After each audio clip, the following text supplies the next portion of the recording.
Hi everyone, welcome back to part 16 of my TemTem playthrough.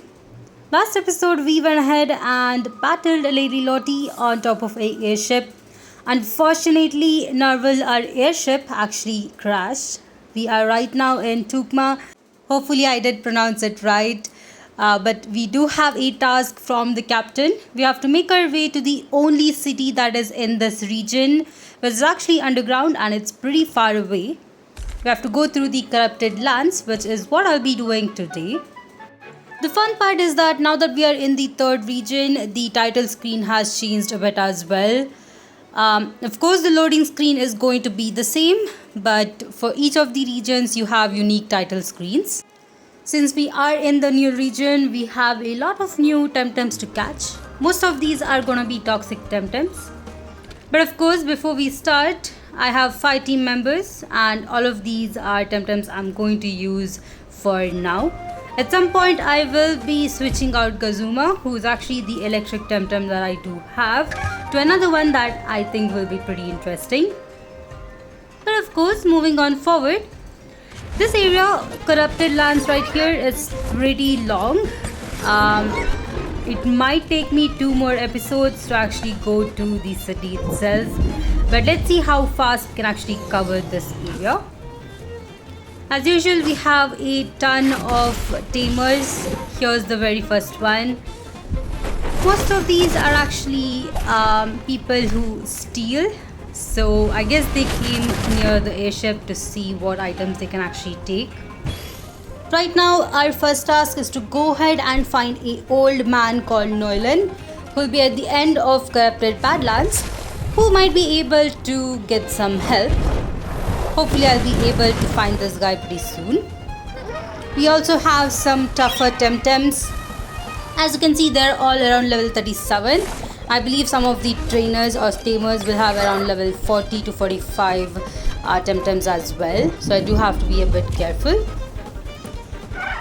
We only have seen one new TemTem till now. Hopefully we'll see the rest of them as well.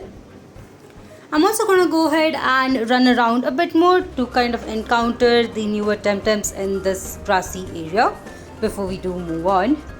Thankfully, we do have a person from the airship who is our friend. I forgot her name, but she actually goes ahead and heals up your TemTems. So anytime you want to heal up your TemTems, just go ahead and talk to her.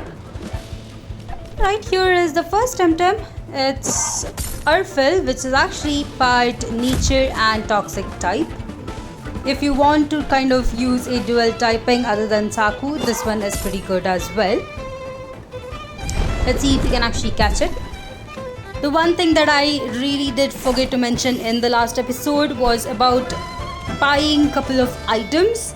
I would have recommended buying a lot of Balm Plus, which you'll be able to find in Nanga, and also a lot of Tem Card Plus as well, just before leaving. To be honest, in this area, the only place you'll be able to buy stuff is once you do clear out this whole situation. So you have quite a long way to go without being able to heal up your TemTems. In my case, I did decide to buy a lot of items, so I think I should be good. Plus, I do like running back and forth in between. So it shouldn't be too much of a difficulty. You might see me jumping between different battles, and that's just because I'm trying to find the perfect TemTems. Here I was able to find Mushi, which is the second TemTem you'll be able to find. There is another one other than these two. Hopefully I'll be able to encounter it pretty soon as well. I'm also trying to train up Anatan here, who is my most latest team member. It is around 10 levels lower than the other ones, so hopefully I'll be able to level it up in this episode.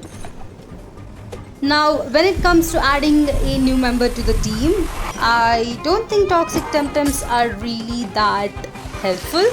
I mean, you can definitely add one to your team, but if you already have around 5 team members like I do, you might have to be a bit more careful.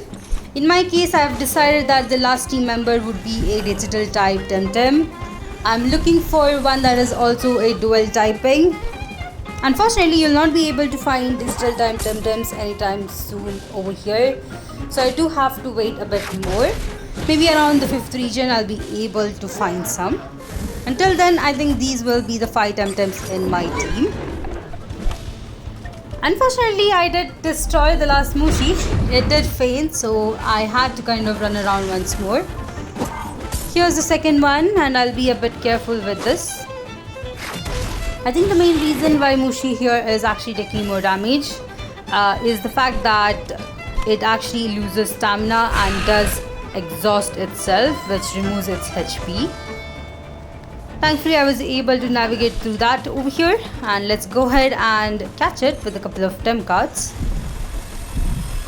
I actually don't have enough money in this game right now, considering that I spent most of it on buying all of these items. Hopefully this doesn't cause me any issue in the future. Anyway, now that I did catch that TemTem, it's time for me to move on forward. Seems like we have a couple more cruel savages.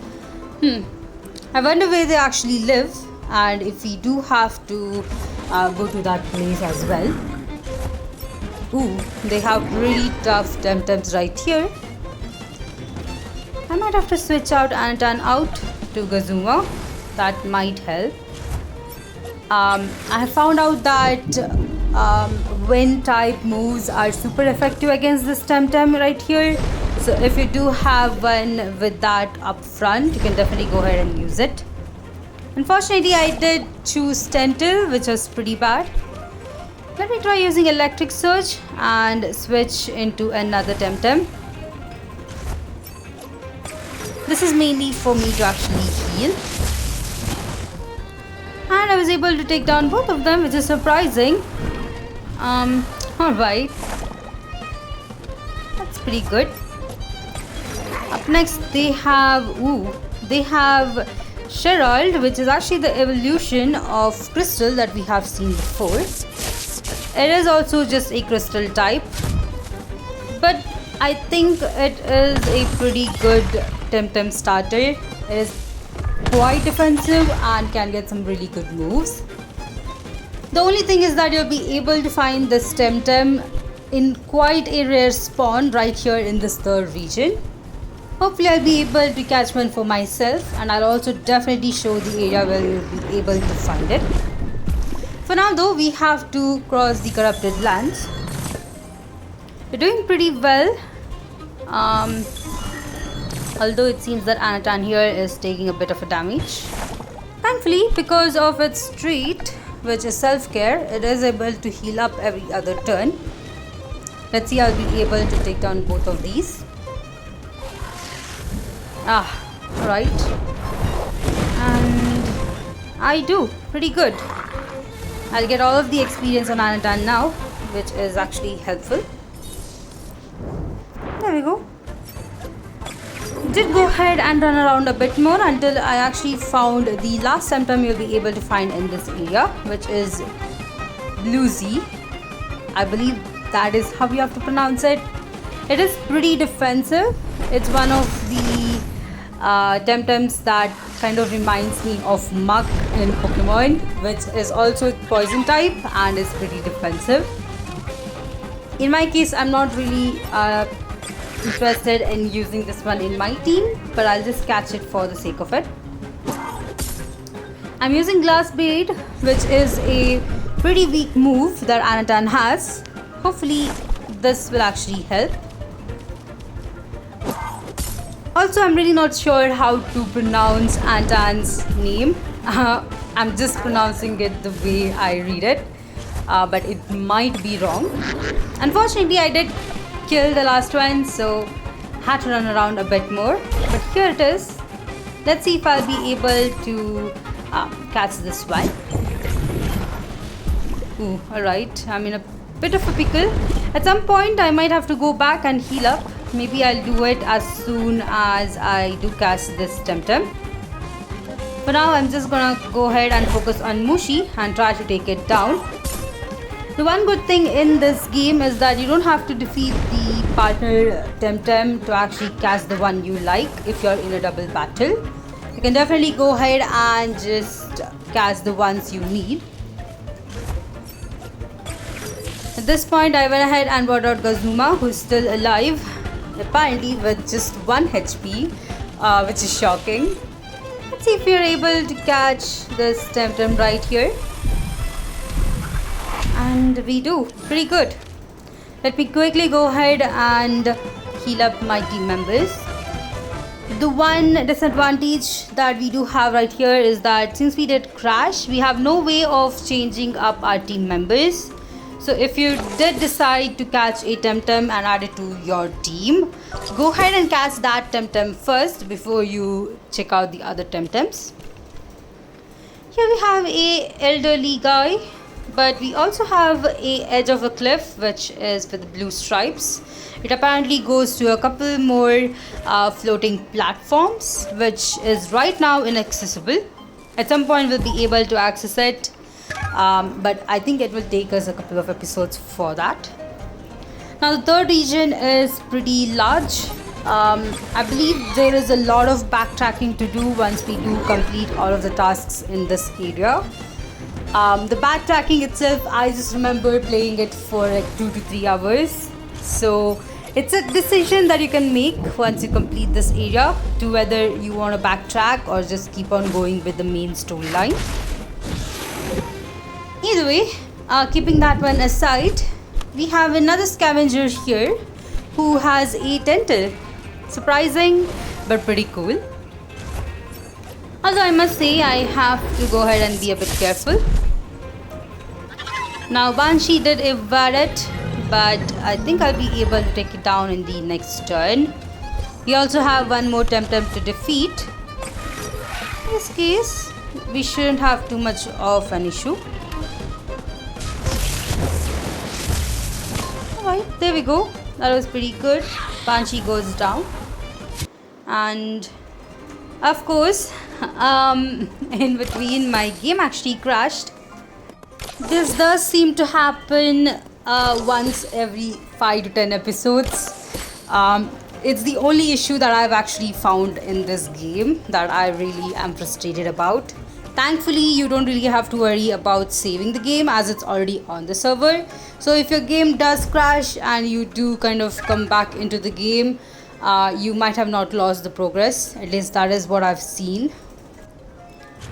Either way, here we have another scavenger after we did pick up around 4 different items, which are pretty helpful.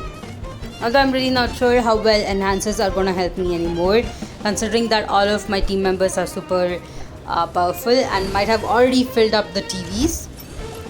Either way, I still have a couple of team members to add. I might use it on them. Or you can definitely go ahead and sell out those berries. The one thing that I did see a disadvantage in this game is that while selling, it's pretty bad. If you try selling some of your items, you get way less money, at least 3 to 4 times less. So selling is a bit of an issue in this game. Personally, I would rather just use up all of the items than selling them. So I really don't like to go through the selling point in the shop. But if you are, I guess, planning to sell a couple of items, I do have to warn you, the prices are super low and you probably don't get enough at the end of the day. Either way, we have defeated this tamer as well. Pretty good. This one was actually a bandit. I wonder what's the difference. Once we do jump down the ledge, we come back to our path. I'm going a bit slowly just to make sure that I don't miss any of these stickers on my way. There are also a lot of double battles on this island, which is actually a bit surprising, but I guess it's understandable considering that there are a lot of bandits and scavengers running around. It's also surprising to see a lot of these tamers having tentacle as their TemTems.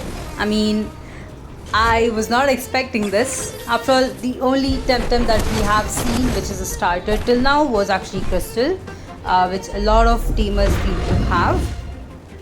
But it's pretty cool to see that tentacle is being appreciated as well. I do have to be a bit careful over here. It seems that Totoro has a move which is super effective against me. But thankfully I was able to take the TemTems down.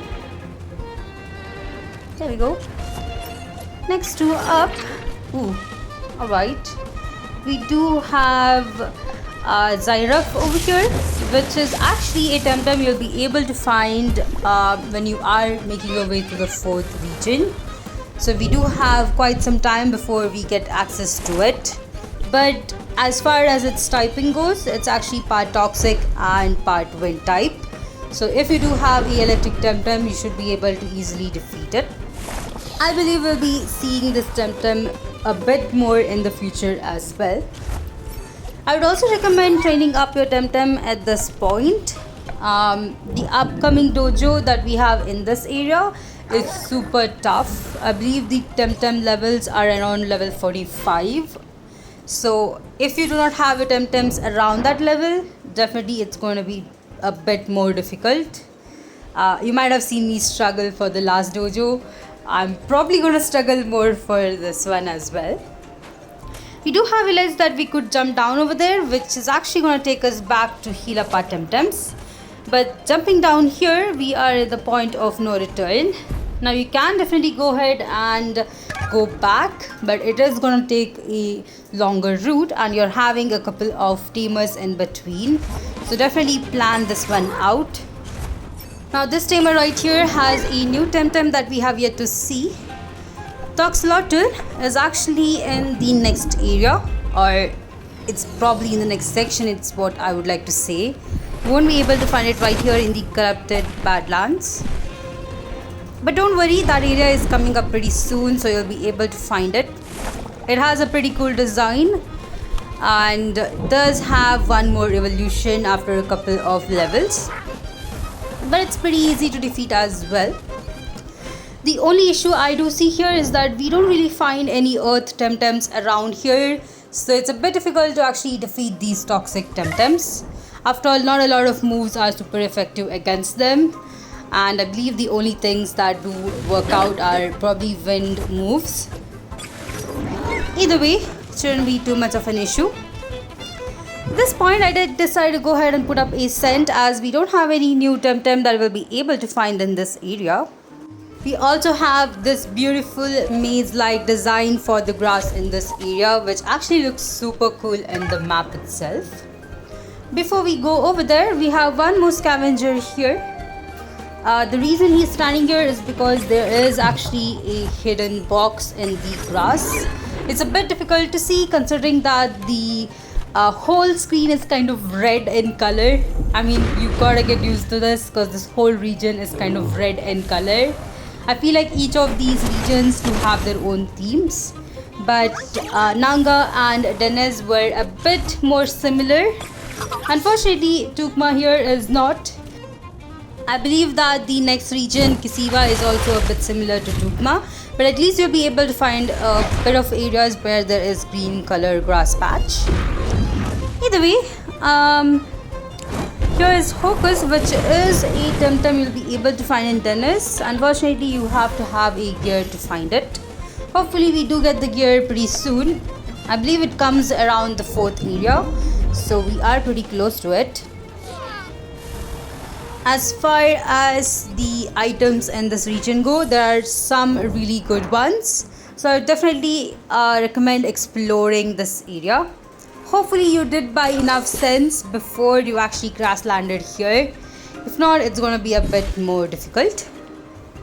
But here is the grass maze that I was talking about. It looks super cool. Before we go down to the maze itself, I'm just going to go ahead and walk through this upper level. This is the pathway you'll be taking if you want to go ahead and head back. The only issue being that it really is not a shortcut, even though they make it seem as it is. Alright, bringing out Gazuma, I think it should be pretty helpful. And alright, not too much of a damage. It also seems that Antan is also leveling up pretty fast. After all, most of these TemTems here are fully evolved and are in pretty high levels, so they do give us a lot of experience in each of these battles. I've also equipped the Cowbird's Cloak on Antan, which actually helps a lot more. I wonder if there is an item just like Lucky Egg in this game. If there is, I would definitely recommend using that. Anton almost seems to be blending in with the grass, which is pretty hilarious. I believe if I do crouch down a bit more, or if it can actually just sit down, probably it will blend in with the grass. Here we have another scavenger. I believe there are around 3 more teamers in this route. There's also another dead end which actually requires us to use the surfboard. So I'm really not going to go ahead and explore it right now. At some point we will get our surfboard back and we'll be able to explore these areas. Here we have a tamer with Orphle at level 42, which is pretty high. Almost as high as my team members, so that is a bit scary. I mean, the battles right now are pretty hard enough. I really don't want them to be over leveled. I'm also switching around my team members just to make sure that all of them level up around the same level. I think this is just me, but I really like to have all of my TemTems around the same level. It also goes to all of the Pokemon games where I really like to keep all of my Pokemons in the same level as well. Ooh, this trainer actually has a Raycan, which is pretty cool to see. Although I really don't like it being on field, so I definitely want it to go down. Decided to go with Chain Hit on Saku, which took care of it. Let's see which one is up next. And it is Babawa. Babawa is a pretty weird TemTem. I mean, I'm really not sure what it's weak against. Most of these moves really don't do much damage against it.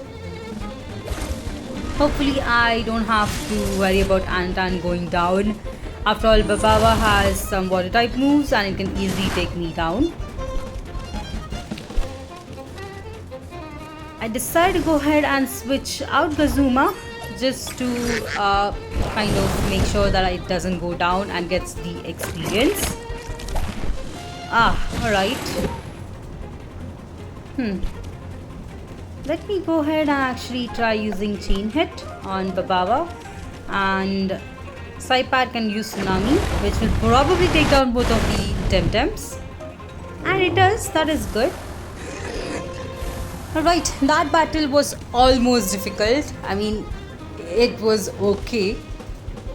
Here it seems that Gazuma is learning Turbo Charge, which I don't think I want to learn. I'm really not sure why some of the movesets for Gazuma is really not that great. I mean, I really like Chain Lightning, but it's really not helping me a lot. I wish there was a better move with one turn. Right next to the tamer, we have another one. Let's quickly go ahead and defeat this one as well. She actually has a Spazi, which is really nice to see, but I'm a bit worried about it. I really don't have the Earth TemTem. I'm hoping I'll be able to find one in the future just to make sure that I use it against these electric types and toxic types. But of course, it depends on how good they are. Let's focus on taking these two down. I'm just gonna go ahead and use Chain Hit and Boomerang. Boomerang is actually a really good move against all of the toxic type TemTems, and I would definitely recommend using Saku against them if you do have it in your team. Thankfully, in this case, I was able to take her down. She's also a scavenger. Now right here we do have a split path. We can definitely go ahead and go to the path that actually goes to the south, which I actually ignored. The path that goes to the south is actually a dead end, so I recommend kind of waiting to go over there. Alright, moving on forward, we have, I believe, 2 more teamers on this route. It's definitely pretty long. I believe without speeding up this video, it took me around an hour to 10 minutes, including me kind of running back and forth. Most of these battles once again are optional, so if you don't really want to take so much time on one single area, I would recommend skipping out these optional trainers and coming back on a later stage to just train up against them. In this case, it seems that we have pretty powerful TemTems up here. Let's see how we can actually do some more damage. Anton is at level 41, which is pretty good. 3 more levels and you can definitely catch up with the rest of the team. I was hoping that Saipat can take both of these down with Tsunami. And it does, which is pretty good. 1 more TemTem left, which is Saipat. Alright, I was not expecting another Saipat. Let me go ahead and use Grass Blade and Venom Claw. I really hope that Venomous Claw would take it down, but apparently it did not. So we do have to wait for another turn. But this turn I was able to take it down, which is pretty good. There we go. Seems that this guy was a Sentinel. Seems that he is a bit higher in ranking than the scavengers themselves. We also have this random scavenger just standing here right next to a climbing rock. Alright. I wonder what we have up there. Finally, we have crossed the corrupted Badlands and are actually in Amethyst Barrens, which is the new area that does unlock on the map. It's filled with crystal glassway, or I'm really not sure what to call it. Unfortunately, we are not able to access it. At least we were able to find Earl in here and do tell him about the crash. He does say that he'll be able to help us, but we do have to move forward and talk to the people in Quetzal who can actually help us repair the airship. Unfortunately, Quetzal is the town that one of the people in the airship were talking about, and it's actually all the way at the end, which is in the west side of Tukma. Of course, I'll be going ahead and exploring the rest of this area for the next episode, as we do have quite a big map. Yep, this is going to take a long time, but at least we are able to level up our TemTems. There's one more area that I would like to explore, which is actually the dead end I did talk about. There is a sticker that you can take, but the other items that are present there will be only accessible once you get a surfboard. We also have a tamer. Let me quickly defeat this tamer. Now, Amethyst Barrens is a pretty huge area. You'll be able to find a Temporium in it pretty soon, so you don't really have to come back to the airship to just heal up your TemTems. In my case, that is what I did. I actually did not heal up my TemTems and just used up all of my items. If you are running low on items, I would definitely recommend just saving them right now, as you might need them up in the future as well. But if you don't really like going back and forth like I do, go ahead and just use them up. This tamer has only one TemTem, which is Mushi, so it shouldn't be too difficult to take it down. Although it did take us 2 turns, we were able to take it down with pretty much no difficulty. Resentful scavenger. I wonder why he is resentful. I mean, of course I do understand that this place is really not that great for habitat. There also seems to be a airstrip just in the north. Unfortunately, we are unable to access it, as we do have to have crystal skates to go over there. Right now, we are going through this small maze right here. Let me quickly go ahead and run away from this battle. I think I forgot to put up my scent. But we are almost there. It also doesn't seem that there isn't any items here, but once you do cross over, you'll be able to find the sticker. This is the lake I was talking about.